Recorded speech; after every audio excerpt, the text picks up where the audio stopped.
बंदी छोड़ सतगुरु रामपाल जी महाराज जी की जय हो। परमपिता परमेश्वर जी की आप सभी प्यारी आत्माओं को मुझ पवन दास का सत्साहिब। पुण्यात्माओं, आज जो सतलोक आश्रम दुबई के नाम से एक ग्रुप बना है, बहुत सारे भगत भाई बहन इसमें ऐड हुए हैं। और हमारे दुबई में एक भाई हैं जो वहाँ पे जॉब करते हैं, नेपाल के रहने वाले हैं। उन्होंने ये ग्रुप बनाया।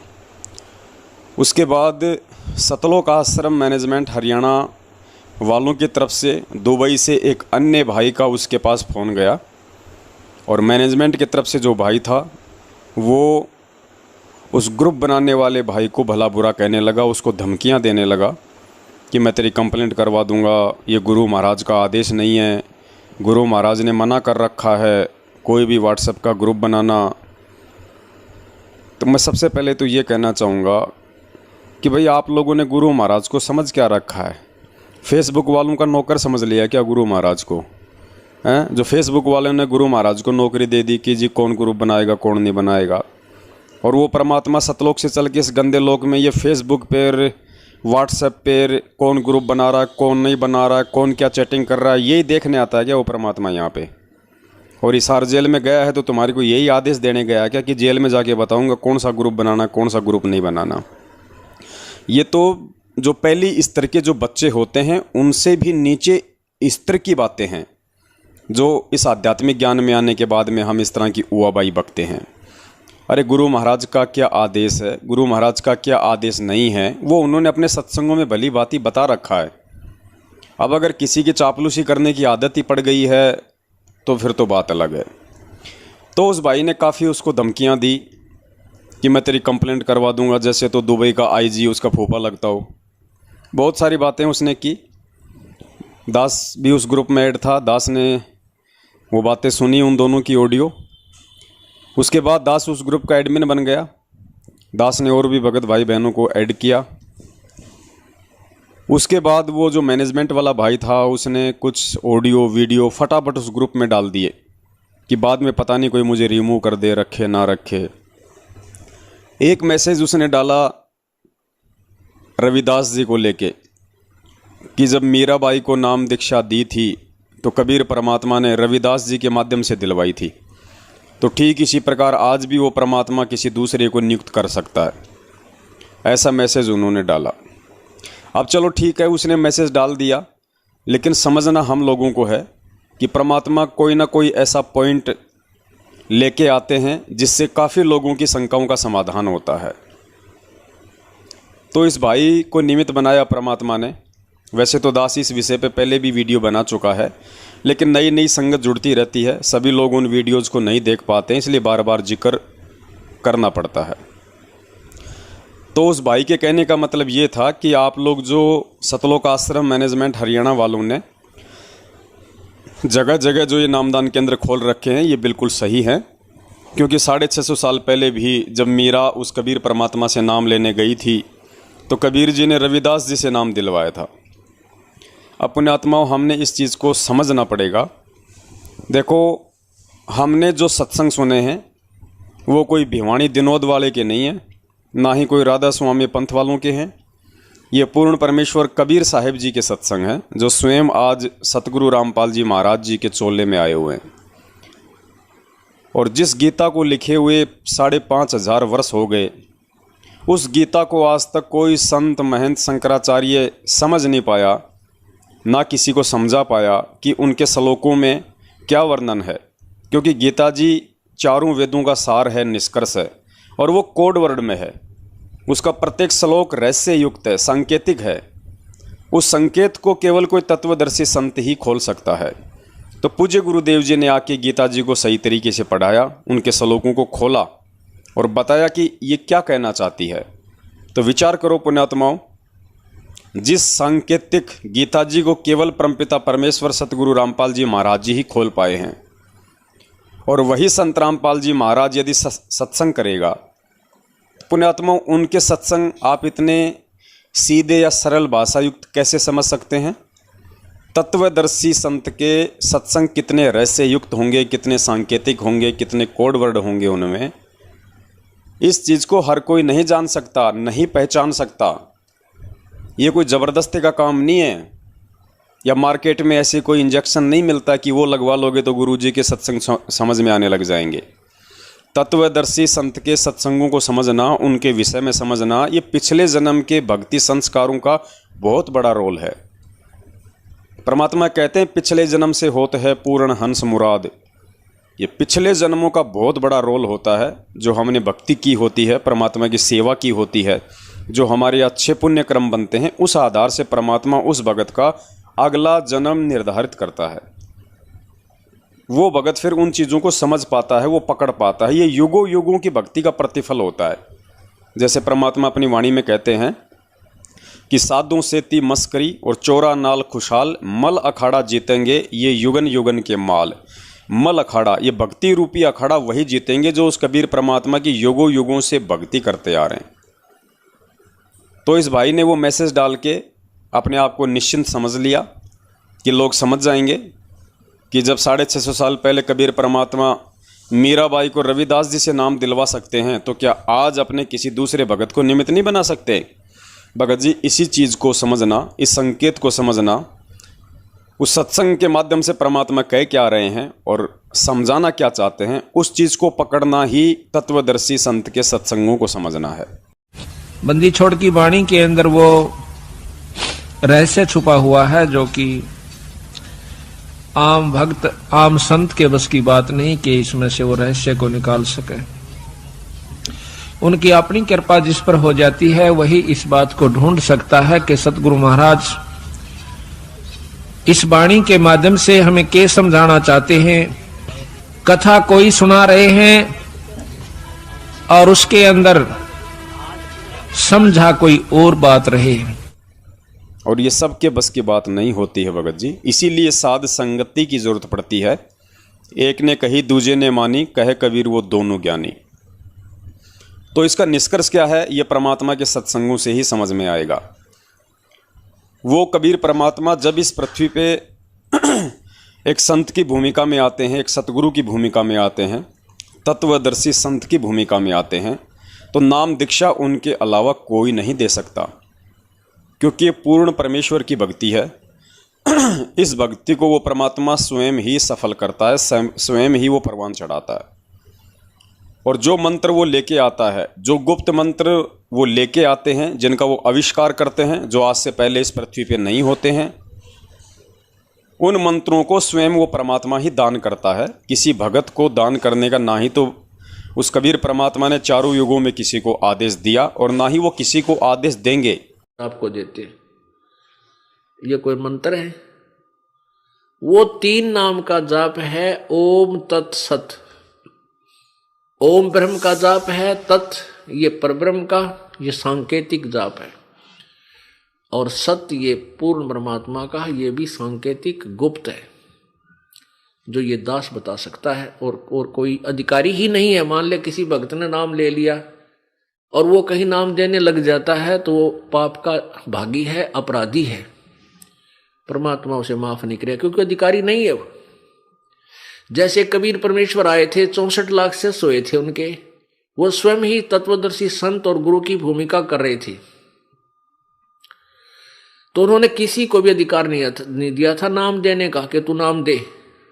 कोई भी अन्य अधिकारी नहीं बनाया था कि उपदेश देने का, वो स्वयं ही नाम देते थे। तो इसी प्रकार वर्तमान में इस दास के अतिरिक्त कोई भी अगर ये मंत्र देता है, वो अपराधी है, परमात्मा का शत्रु है। वो भोली आत्माओं को गुमराह करके नकली पासपोर्ट बना रहा है, डुप्लीकेट, फर्जी। तो ये फर्जी पासपोर्ट फिर बाद में दुख देंगे, सजा भी होगी, यही रह जाओगे, पार नहीं हो पाओगे। तो वो शत्रु है परमात्मा के बच्चों का, जो धोखा दे रहा है। ऐसे नकली व्यक्तियों से भी आपने सावधान रहना है। अब वास्तविकता ये है कि हम परमात्मा को, और इसीलिए आज परमात्मा बार बार सत्संगों में कहते हैं कि बच्चों, मेरे जाने के बाद में कोई गुरु नहीं होगा। मेरा नूरी शरीर यानी टीवी, लैपटॉप, डीवीडी, इनके माध्यम से ही नाम दिया जाएगा। शरीर रूप में अन्य कोई व्यक्ति गुरु पद पे नहीं बैठेगा, क्योंकि परमात्मा की भक्ति है। तो 650 साल पहले वो परमात्मा मीरा जी को रविदास जी से कैसे नाम दिलवा देंगे? ठीक है, सत्संग में आपने सुना है, मैंने भी सुना है, जींद के सत्संग में परमात्मा ने कहा है, लेकिन उस कहे हुए को हमने समझना पड़ेगा कि परमात्मा ने वो लीला क्यों की थी। क्योंकि मीराबाई थी, वो राजपूत परिवार से थी, ठाकुर घराने से थी, और उस समय राजपूतों में बहुत ज़्यादा अहंकार होता था, मान बढ़ाई होती थी, जाति का अभिमान होता था, धन का अभिमान होता था। और ये नाम किसी भी भगत के ऊपर तभी अपना काम करता है जब वो आधीन हो, विनम्र हो। तो परमात्मा तो अंतर्यामी थे, लेकिन फिर भी एक उदाहरण पेश करना चाहते थे। इसके लिए उन्होंने मीराबाई जी से कहा कि आप रविदास जी से नाम दीक्षा ले लो, क्योंकि रविदास जी नीची जाति से थे, जो समाज में समझी जाती थी उस समय, हरिजन, चमार। तो परमेश्वर ये देखना चाहते थे कि भाई इस लड़की में कोई अभिमान है या नहीं है, क्योंकि अभिमान होगा तो ये नाम काम नहीं करेगा, ये नाम के लायक नहीं होगी। तो इस दृष्टिकोण से मालिक को तो पता था, लेकिन आज आप और हम जैसे मंद बुद्धियों की आंखें खोलने के लिए कि नाम दीक्षा से पहले ये जाति अभिमान, धन का अभिमान, पद का अभिमान, ये सब कुछ त्यागना पड़ता है। तो हमारे लिए परमात्मा उस समय वो सत्संग बना रहे थे, उदाहरण पेश कर रहे थे। अब होता क्या है पुण्यात्माओं, जो समझने की चीज़ है वो ये है कि रविदास जी तो एक भगत थे, भगवान तो थे नहीं।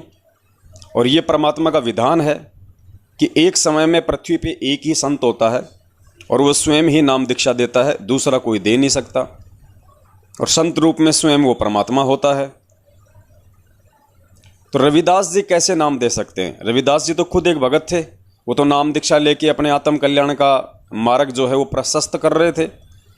अब समझने की चीज़ यही है, जिस प्रकार द्वापर युग में पांडवों की यज्ञ सफल करने के लिए वो कबीर परमात्मा जो करुणामय ऋषि के रूप में आए हुए थे, उन्होंने अपने सेवक का रूप बनाया और अपने सेवक के अंदर उन्होंने एक प्रेरणा कर दी कि भाई ये पांडव फिर आएंगे मेरे पास में, इनकी यज्ञ सफल होगी नहीं, और मैं इनके पाप का जो अन्न है वो खा के मैं अपने आप को जो है दूषित नहीं करना चाहता, मैं नरक का भागी नहीं बनना चाहता। तो ये सोच के परमात्मा की प्रेरणा से सुपत सुदर्शन जी 10-15 दिन के टूर के ऊपर निकल गए, झोपड़ी छोड़ के। उधर वो कबीर परमात्मा अपने शिष्य का रूप बना के सुपत सुदर्शन जी का उसी झोपड़ी में बैठ गया। मालिक को पता था कि पांडव आएंगे और कोई ठिकाना है नहीं, तो अपने शिष्य के रूप में गया वो परमात्मा पांडवों की यज्ञ में और उनका यज्ञ सफल किया। क्योंकि परमात्मा ही कर सकता है, भगत नहीं कर पाएगा, ना भगत को अधिकार होता है। ठीक इसी प्रकार जब उस कबीर परमात्मा ने मीराबाई जी को कहा कि आप रविदास जी के पास जाइए, मैंने उनको बोल दिया है, आप उनसे नाम दीक्षा ले लीजिए, तो मीराबाई जी वहाँ चली गई। उससे पहले वो कबीर परमात्मा वहाँ रविदास जी का रूप बना के बैठ गए। रविदास जी के तो सपने में भी नहीं पता कि मीरा को किसने नाम दिया, क्या लीला हो रही है। तो सारा खेल वो परमात्मा खेलता है। क्योंकि पुण्यात्माओं, जाहिर सी बात है, अब कैंसर चाहे डॉक्टर के साले को हो चाहे डॉक्टर के जीजा को हो, अब कैंसर के नियम तो दोनों के लिए एक ही होंगे ना। मान लीजिए डॉक्टर का जीजा और साला है, दोनों का ऑपरेशन कर दिया कैंसर का, तो परहेज भी दोनों के लिए बराबर ही होंगे, मेडिसिन भी दोनों के बराबर ही होंगे, क्योंकि रोग भी एक ही है। तो ठीक इसी प्रकार से इस अध्यात्म में एक भगत के लिए जो नियम हैं कि भगत जो है सिद्धियों का प्रयोग नहीं कर सकता, भगत कोई चमत्कार नहीं दिखा सकता, भगत नाम दीक्षा नहीं दे सकता, ये कुछ नियम हैं जो चारों युगों में समान रूप से होते हैं। किसी भी देश काल परिस्थिति में इन नियमों में वो परमात्मा अपने भगत से बदलाव नहीं करवाता। परमात्मा जो चाहे कर दे, परमात्मा अपने किसी भी मर्यादा को तोड़ दे, किसी भी नियम को तोड़ दे, वो भक्ति का एडमिन है, वो कुछ भी एडिट कर सकता है, वो उसकी अपनी मर्जी है। बात हो रही है एक भगत के लिए, तो भगत के लिए वही मर्यादा होती है, वही नियम होते हैं। तो रविदास जी केवल एक भगत थे, रविदास जी के रूप में सारा खेल वो परमात्मा खेल रहे थे। उसके बाद आपने सुना होगा कि भाई मन चंगा तो घटोती में गंगा। रविदास जी की वो घटना, वो चमत्कार, उन्होंने पंडित जी से कहा कि पंडित जी, मैं जो चमड़ा भिगोता हूँ इस पानी के डब्बे में, इसमें हाथ दे और देख इसमें दूसरा जो वो कंगन है वो तुझे मिल जाएगा। तो रविदास जी की कहाँ औकात थी भाई, वो चमत्कार दिखा देंगे और इस तरीके से जो है वो लीला कर देंगे। वो भी कबीर परमात्मा का ही रोल था, कबीर परमात्मा का एक खेल था। परमात्मा कहते हैं क्रय करावे साइया मन में लहर उठाव, दादू सिर दर जीव के आप बगल हो जाए। बहुत सारे रोल परमात्मा अपने भगत के रूप में खुद ही खेल जाता है।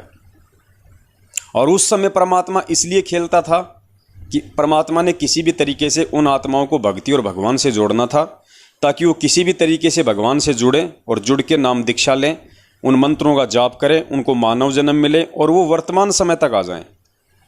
उसके बाद आपने रविदास जी का एक और चमत्कार सुना होगा। राजा की जो रानी थी वो उनकी शिष्या हो गई थी।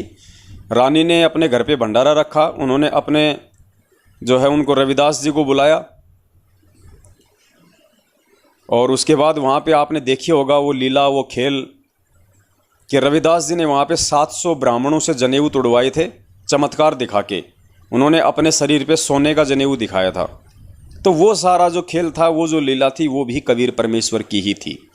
रविदास जी को तो सौपन में भी नहीं पता कि हो क्या गया, कौन क्या कर रहा है। उनको नहीं पता था उस समय क्या चल रहा है क्या नहीं चल रहा है। ये समर्थ परमात्मा है पुण्यात्माओं। ये आपकी आंखों के सामने खेल खेल देगा और आपको दिखाई भी नहीं देगा। और ये चाहे तो आपको उन चीज़ों का मालूम पड़ेगा, नहीं तो 7 जन्म में नहीं मालूम पड़ेगा। दूसरा व्यक्ति आपको बता भी रहा होगा लेकिन आपके कानों में जाएगा नहीं। वो आपकी तरफ मुंह करके बोल रहा होगा, आपको लगेगा वो तो चुपचाप बैठ के चाय पी रहा है, ये बंदी छोड़, ऐसा दृश्य दिखा देगा। तो रविदास जी भगत थे और उनके लिए कुछ नियम थे, कुछ मर्यादाएं थी जो आज आप और हमारे लिए हैं। अगर उस समय यदि वो नियम मर्यादा यदि ये भगत तोड़ता तो पुण्यात्माओं आज कौन मानेगा? आज कौन मानेगा उन नियमों को, उन मर्यादाओं को? आज भी एक भगत बार बार अपनी इस भक्ति का प्रयोग करेगा, किसी को झाड़ा लगाने लग जाएगा, किसी को बद्दुआ दे देगा। तो परमेश्वर ने हमें जो नियम बता दिए वो सभी के लिए समान रूप से एक ही है। वो रविदास जी के लिए भी वही थे, आज आप और हमारे लिए भी वही हैं। फिर जैसे वो परमात्मा नानक जी को बेई नदी से वहाँ लेके गए सतलोक, और जब नीचे आए उसके बाद आपने देखो, आप नानक जी का जीवन देखो, कितने चमत्कार किए नानक जी ने। मुर्दों तक को जीवित किया उन्होंने, बहुत सारी लीलाएं की उन्होंने। वो लीला कौन कर रहा था? जब बेई नदी से परमात्मा नानक जी को ले गए, उनको तो उसी समय सतलोक में बैठा दिया था, क्योंकि वो तो विशेष आत्मा थी परमात्मा की। तो सारा खेल नानक जी के रूप में उसके बाद में कबीर परमात्मा ने खेला। उन्होंने ही श्रीलंका वाले समुद्र पे बाला और मर्दाना को लेके गए, वो पानी पे चलने लगे। अब बताओ एक भगत को कहाँ आदेश है? भगत तो भक्ति करके अपना आत्म कल्याण करवाता है, उसको फालतू की इन चीज़ों से क्या मतलब होता है? और भगत कभी अपने शिष्य बनाएगा क्या? तो सारा खेल कौन खेल रहा था नानक जी के रूप में? कबीर परमात्मा। आप और हमें परमात्मा ने सतनाम का जाप दे दिया, हमें परमात्मा ने सतनाम का जाप श्वास उश्वास से बताया। नानक जी ने जानबूझ के वो जो 2 मंत्र हैं उनका उच्चारण शुरू किया। तो भगत नहीं कर सकता, वो कबीर परमात्मा थे नानक जी के रूप में, जिन्होंने बहुत सारी लीलाएं की, मुर्दों को जिन्होंने जीवित किया। तो इस प्रकार से पुण्यात्माओं हमने इस भक्ति मार्ग को समझना होगा। और लोग सोचते हैं कि गुरुजी ने जो कह दिया बस वही है। अरे गुरुजी ने कह दिया है तो वही, लेकिन गुरुजी किस चीज़ को किस हिसाब से कह रहे हैं, उस सत्संग का क्या मीनिंग निकलेगा, इसी चीज़ को जानना तो उनके सत्संगों को जानना है। और हम सोचते हैं कि गुरुजी ने जैसा जैसा बोल दिया वैसा वैसा ही है सब कुछ। ऐसा नहीं है पुण्यात्माओं। ये जो गुरुजी के एक एक शब्द हैं बहुत ज़्यादा सांकेतिक हैं। एक एक शब्द उस परमात्मा का रहस्य युक्त है, सार युक्त है। क्योंकि कबीर परमात्मा इस पृथ्वी पे आए और उसके बाद वो अपने मुख से कोई शब्द निकाले और उसका कोई मीनिंग ना निकले, उसका कोई विशेष अर्थ ना निकले, ऐसा हो सकता है? कभी नहीं हो सकता। तो इस प्रकार से हमने इन चीज़ों को समझना पड़ेगा। और उसके लिए परमात्मा ने बहुत सारे हमारे को प्रमाण भी दिए हैं कि एक समय में पृथ्वी पे एक ही संत होता है। और परमात्मा ने तो यहाँ तक अपने सत्संग में कह रखा कि 650 साल पहले जब वो कबीर परमात्मा आए तो उन्होंने किसी दूसरे को नाम दीक्षा देने का आदेश नहीं दिया। कोई भी सत्संग उठा के देख लो परमात्मा का, आपको सैकड़ों की संख्या में प्रमाण मिल जाएंगे कि जब वो परमात्मा इस पृथ्वी पे आता है संत रूप में, एक समय में वो एक ही संत होता है और वो किसी को भी नाम दीक्षा देने का आदेश नहीं देता, वो स्वयं ही नाम दीक्षा देता है। इसलिए हमने उन नकली सतगुरुओं से बात नहीं बनेगी। एक समय में एक ही सतगुरु होता है। जैसे परमात्मा जब आए थे उन्होंने किसी को भी नाम देने का आदेश नहीं दिया था और स्वयं ही उपदेश दिया करते थे। 64 लाख शिष्य उनके हो गए थे, उन सब के स्वयं ही गुरु थे। स्वयं ही सतगुरु थे और एक समय में एक ही संत होता पूरी पृथ्वी पे उस परमेश्वर का। वैसे तो ये अन्य उपासना बताने वालों की तो गिनती ही नहीं है। चाहे वो कोई भी रूप बना ले, कोई भी लीला कर ले, भगत को आदेश नहीं होता है। अगर उस समय भक्तों को ये आदेश होता तो आज आप और हम भी मर्यादा तोड़ते, वो दोगला आचरण हो जाता उस परमेश्वर की भक्ति में।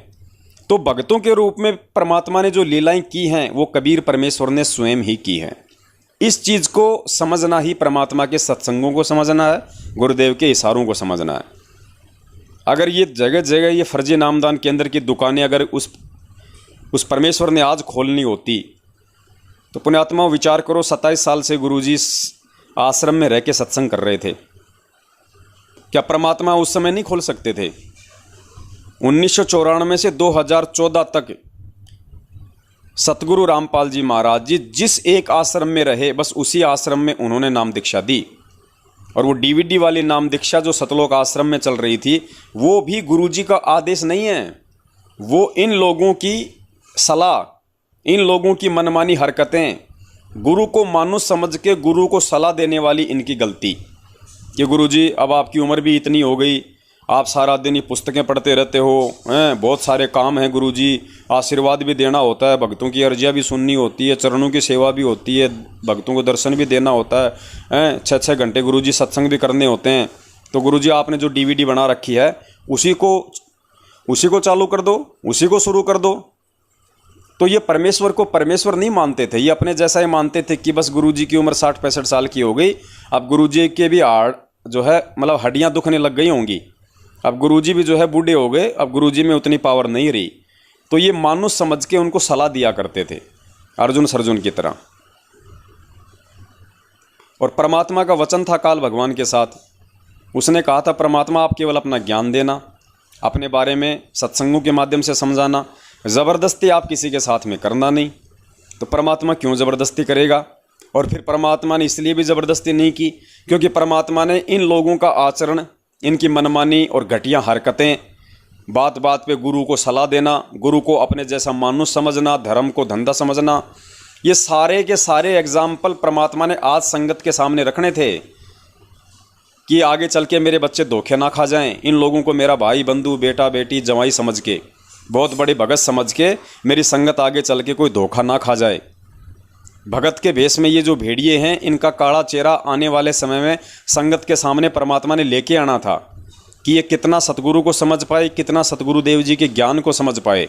वरना पुण्यात्माओं आज गुरु जी के रहते सहते इतना बड़ा इन्होंने भक्ति को अखाड़ा बना दिया। सोचो अगर गुरु जी सतलोक चले गए होते बरवाला कांड में, आज ये इस भक्ति का नामो निशान मिटा देते, आज इस भक्ति का नामो निशान मिटा दिया होता इन लोगों ने। लेकिन ये तो समर्थ है, इन्होंने अपनी हर संभव कोशिश की, सफल नहीं हो पाए। आज भी ये लोग हर संभव कोशिश कर रहे हैं, जेल में भी उस परमात्मा को समाप्त करने की पूरी कोशिश करवाई जा रही है। ऐसी बात नहीं है कि ये चुपचाप बैठे हैं, लेकिन वो समर्थ है, किसी के बस में आने वाला नहीं है, वो सबका बाप है। तो इस प्रकार से हमने इस ज्ञान को समझना है, अपने प्राण प्रिय सतगुरु देव जी को समझना है, और उससे बढ़ के हमने पूज्य गुरुदेव जी के मिशन को समझना है कि परमात्मा अपने इस भक्ति मार्ग में किस प्रकार के भगत पैदा करना चाहते हैं, उनको किस प्रकार की आत्माओं की आवश्यकता है, आने वाले समय के लिए उनको किस प्रकार के सेवादारों की आवश्यकता है, जो एक उदाहरण पेश करें। दुनिया उनके भक्तों के आचरण को देख के इस भक्ति को अपनाएगी कि भाई भगत हो तो ऐसा, एक इंसान हो तो ऐसा। और आज किसी भी व्यक्ति में कोई वो गुण नहीं है जो दुनिया हमसे कोई शिक्षा ले, दुनिया हमसे कुछ सीखे, दुनिया हमसे प्रभावित हो। कोई भी लक्षण भक्तों में आज दिखाई नहीं दे रहा। वही गंदी राजनीति, वही आरक्षणों में शामिल होना, वही दुनियादारों वालों का साथ देना, वही गुंडों की सीबीआई जांच करना, रोडों पे चिल्लाना, कुपात्रों को 10-10, 20-20 लाख रुपया चंदे में देना, उन जाटों को कभी राजपूतों को, वही देह दान करवाना, वही रक्तदान करवाना, भक्तों को बात बात पे डराना धमकाना, गंदी राजनीति का हिस्सा बनना, 6-6 महीने में पार्टी चेंज करना। अरे तुमसे तो राम रहीम अच्छा, उसने आज तक दूसरी पार्टी नहीं बदली, इतने वर्ष हो गए। वो बीजेपी का है तो आज भी बीजेपी का ही है, चाहे उसको जेल हो गई। और तुम लोगों ने 1 साल में 3-3 पार्टियां बदल ली। 1 साल पहले बीजेपी, फिर कांग्रेस, फिर ओम प्रकाश चौटाला। तो दुनिया क्या सीखेगी तुम लोगों से? तुमने क्या पेश किया दुनिया के सामने? अपने ही भगत भाई बहनों को माँ बहन की ऐसी ऐसी गंदी गालियाँ देना, अपने ही भगत भाई बहनों को उनके घरों में जाके तुम उनको जानवरों की तरह मारते हो, बात बात पे तुम उनको धमकाते हो। अरे परमात्मा तो पूरी दुनिया को एक करना चाहता है, देशों की सीमाओं को समाप्त करना चाहता है, हैं? और तुमने बना दिए जिले वाइज ये ग्रुप, व्हाट्सएप के ग्रुप, ये फेसबुक के ग्रुप। राजस्थान वाला भगत उसमें ऐड नहीं होगा, उस वाला वहाँ ऐड नहीं होगा। ये क्या दोगलापन है भाई? क्या आचरण है ये? राजस्थान का भगत वहाँ नाम नहीं ले सकता, वहाँ नाम शुद्ध नहीं करवा सकता, पंजाब वाला राजस्थान में शुद्ध नहीं करवा सकता। तो इन्होंने अपने धंधे सेट कर दिए। तो पुण्यात्माओं क्या शिक्षा देंगे ये लोग दुनिया को, जब ये खुद बिखरे हुए हैं? ये खुद अपने गुरुदेव के ज्ञान पर 1% नहीं चलते, ये खुद अपने गुरुदेव की शिक्षाओं पे 1% नहीं चल रहे, तो कैसे तो ये दुनिया सुधारेंगे? और क्या ऐसी आत्माओं के भरोसे परमात्मा सतयुग लेके आएगा? तो पुण्यात्मा वो कैसी आत्मा होंगी, वो कौन आत्मा होंगी, किस प्रकार से उनमें एक दूसरे के प्रति विश्वास होगा, गुरु जी के प्रति भक्ति होगी, दृढ़ता होगी, विश्वास होगा, कितना उनमें आपस में प्रेम होगा, ये सारी चीज़ें वो परमात्मा चाहता है कि मेरी संगत में पैदा हों। लेकिन जब तक ये काल एजेंट इस संगत में मौजूद हैं, और ये तब तक ही मौजूद रहेंगे जब तक इनके पुण्य कर्म चल रहे हैं। इन्होंने जितनी भक्ति की है, सतगुरु की शरण में लेके जितना दान पुण्य किया है, तो परमात्मा कहते हैं कि धर्म तो 10 के नहीं चाहे 10 के तीनों लोग, जितना इन्होंने लिया दिया है उतना तो परमात्मा ने इनको प्रतिफल में देना पड़ेगा। लेकिन धोखा जब उस परमात्मा के साथ जीव कर दे, उसके बाद उसकी कमाई तेजी से खर्च होती है, पाप का घड़ा बहुत तेजी से भरता है। तो ये ज़्यादा दिन के नहीं हैं। जैसे गुरुजी ने बताया कि बरसात में चींटियाँ पैदा हो जाती हैं, उनके पंख निकल आते हैं, उड़ना शुरू कर देती हैं। बाकी चींटियाँ समझती है यार ये तो कोई ऊपर से आई है भाई, कोई देवता है ये तो गुरुजी ने बताया वो घंटे 2 घंटे की देवता होती हैं, उसके बाद उनके पंख टूट जाते हैं, वो भी फिर ज़मीन पर रेंगती हैं बाकी चींटियों की तरह। तो भगत समाज अनजाने में इनको वो पंख वाली चींटियाँ समझ रहा है, इनको विशेष इनको जो दर्जा दे रहा है, महत्व दे रहा है। ये मूर्खता है उन लोगों की, उन चींटियों की तरह जो उन पंखों वालियों को विशेष महत्व देती है। इस भक्ति मार्ग में ना कोई सीनियर है, ना कोई जूनियर है, ना कोई किसी के ऊपर दादा है, ना इस भक्ति मार्ग में कोई गुंडागिर्दी चलेगी जिस प्रकार से इन लोगों ने फैला रखी है, और ना ये कबीर भगवान और इसका ज्ञान किसी के बाप की पुश्तैनी जागीर है। ये तो यूनिवर्सल प्रॉपर्टी है, सबके लिए है, सबका बाप है। इन्होंने अपने घर का समझ रखा, तभी तो आज 7 साल हो गई गुरुजी के बयान नहीं दे रहे। इनको पता है कि गुरुजी ने तुम्हारी टाँट काट रखी है कोर्ट में, सारे बयान गुरुजी ने तुम लोगों के खिलाफ दिए हुए हैं, इसीलिए तो भगोड़े बन के घूम रहे हैं, इसीलिए तो संगत के सामने नहीं आ रहा वो महेंद्र भगोड़ा, क्योंकि गुरुजी ने सारा का सारा जिम्मा बरवाला कांड का इन लोगों को ठहराया, और किया भी इन लोगों ने ही है। सतवादी परमात्मा झूठ तो बोलेगा नहीं, दोगली बात तो करेगा नहीं। आज उस परमात्मा ने पूरी दुनिया के सामने अपने इंटरव्यू में कहा बरवाला कांड के बाद कि राष्ट्रीय समाज सेवा समिति मेरी नहीं है, और मुझे भी आश्रम में रोक के रखा हुआ था। पूरी दुनिया के सामने कहा परमात्मा ने लाइव। और ये कहते हैं कि नहीं जी समिति गुरुजी की है, मैनेजमेंट गुरुजी का है। तो पुण्यात्माओं सोचो, कल को यदि ये साबित हो गया कि समिति तो संत रामपाल जी महाराज जी की ही है, तो गुरुजी तो दोगले साबित हो गए। कौन गुरुजी को परम संत मानेगा? कौन उनको संत मानेगा? कौन भगवान मानेगा? जो लोग मान रहे हैं उनका भी विश्वास टूट जाएगा कि ये तो दोगली बात हो गई। तो पुण्यात्माओं सतगुरु गलत नहीं है। पूज्य गुरुदेव जी ने जो इंटरव्यू में कह दिया वो परम सत्य है। 7 वचन पलटे नहीं चाहे पलट जाए ब्रह्मांड। अब कोई नासमझ, कोई मंद बुद्धि वाला व्यक्ति चाहे उसका कुछ भी अर्थ निकाल ले, वो एक बात अलग है।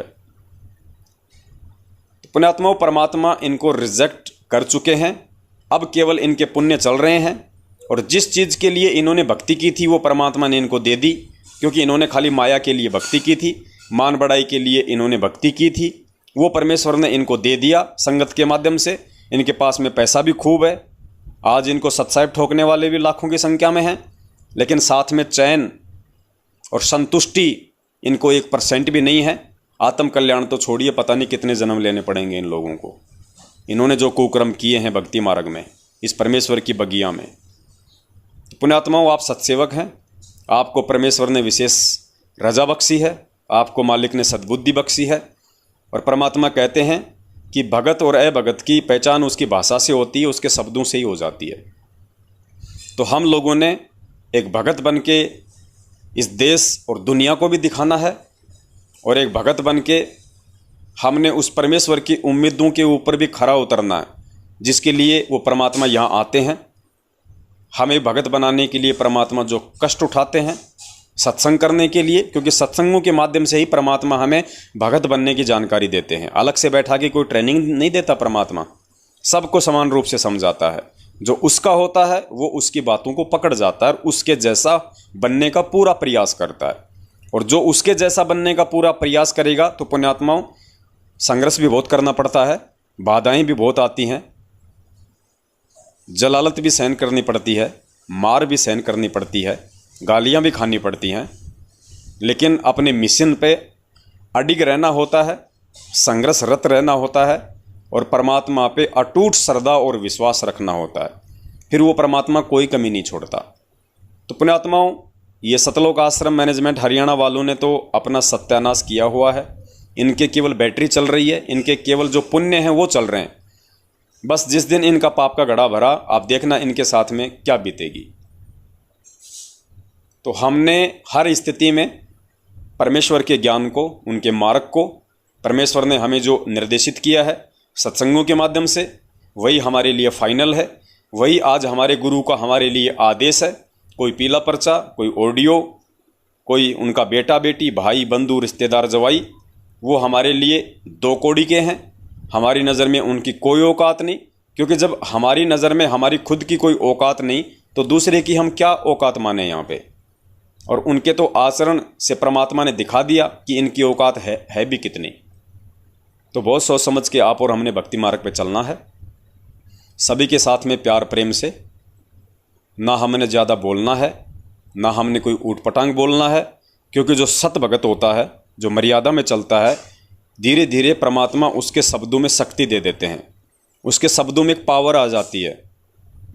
इसलिए सच्चे भगत को बहुत ही कम शब्दों का प्रयोग करना चाहिए, आवश्यक हो तो बहुत सोच समझ के करना चाहिए।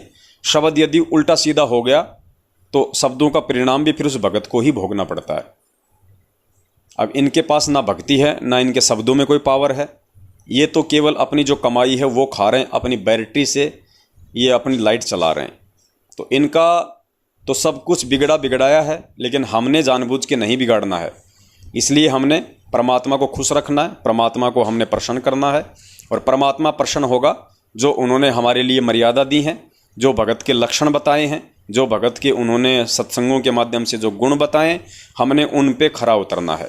हमें चाहे कोई धमकी दे, हमें चाहे कोई गाली दे, हमने बड़े प्रेम से हंसते हुए उनकी बातों को सुनना है और प्यार से शॉर्ट में 2 शब्दों में उसको जवाब देना है। वो मानता तो ठीक है, नहीं मानता तो हमने चुप हो जाना है, उसको रिमूव कर देना है या अपने वहाँ से रिमूव हो जाना है। वाद विवाद नहीं करना, हमारा मकसद हमने भूलना नहीं चाहिए। हम भगत हैं और परमात्मा यहाँ पे किस मकसद के लिए आए हैं, क्यों वो संघर्ष कर रहे हैं, हमने उनके मिशन को सफल बनाना है। सत साहिब बंदी छोड़ सतगुरु रामपाल जी महाराज की जय हो। मस्तक लाग रही मारे गुरु चरणा की दूर, मस्तक मारे गुरु चरणा की दूर, मस्तक जब ये धूल चढ़ी मस्तक पे, जब ये धूल दुर्गा हो गई दूर, मारे गुरु चरणा की दूर, ईड़ा पिंगला